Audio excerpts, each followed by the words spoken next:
Assalamualaikum warahmatullahi wabarakatuh. Pada video kali ini saya akan menjelaskan tentang sejarah para fisikawan. Sejarah fisikawan saya bagi dengan beberapa segmen. Segmen yang pertama itu seorang fisikawan atau para fisikawan pada zaman Yunani kuno. Pada segmen yang kedua itu adalah saya akan bercerita tentang fisikawan pada zaman era keemasan Islam. Kita mulai dari yang pertama adalah Jabir Ibnu Hayyan.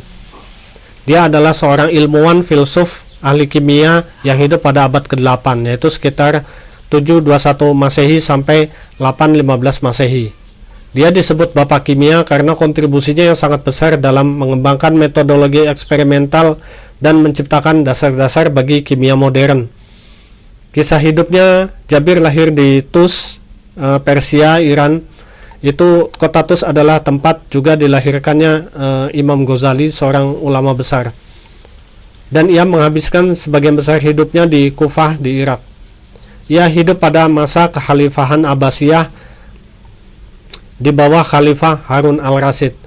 Jadi artinya dia berada pada masa keemasan Islam.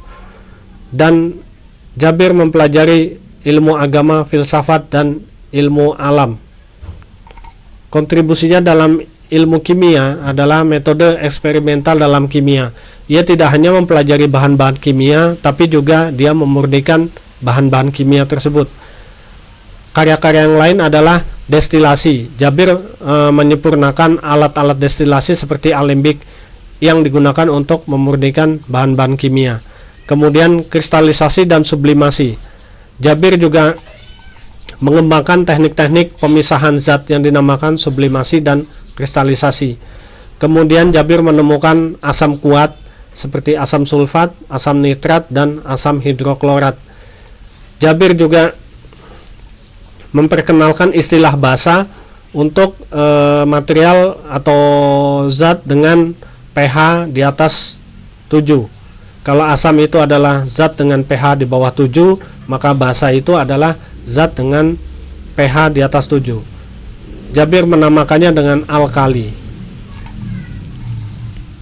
Karya tulis dari Jabir Ibnu Hayyan.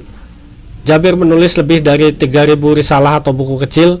Meskipun sebagian besar tidak bertahan, beberapa karya utamanya meliputi kitab Al-Kimia, yaitu buku tentang kimia, yang mana judul tersebut menjadi nama bagi cabang ilmu dalam sains, yaitu ilmu kimia. Kemudian kitab As-Sab'in atau buku 70, kemudian kitab Al-Zuhrah, yaitu buku tentang bintang Venus yang sekarang kita kenal dengan planet Venus. Tulisan-tulisannya diterjemahkan dalam bahasa Latin pada abad ke-12 dan mempengaruhi kimiawan Eropa. Pengaruh pada kimia modern. Banyak teknik dan alat laboratorium yang digunakan hingga saat ini berakar dari metode yang dikembangkan oleh Jabir.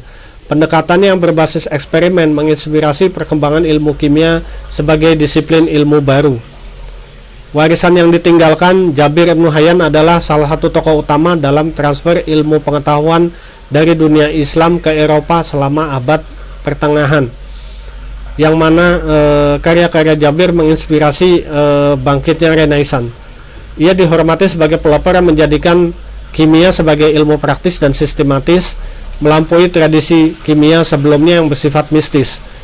Nama Jabir terus dikenang di dunia Islam maupun Barat sebagai ilmuwan besar yang kontribusinya melintasi zaman. Demikianlah kisah dari Jabir Ibnu Hayyan, seorang ilmuwan pada zaman keemasan Islam. Terima kasih. Wassalamualaikum warahmatullahi wabarakatuh.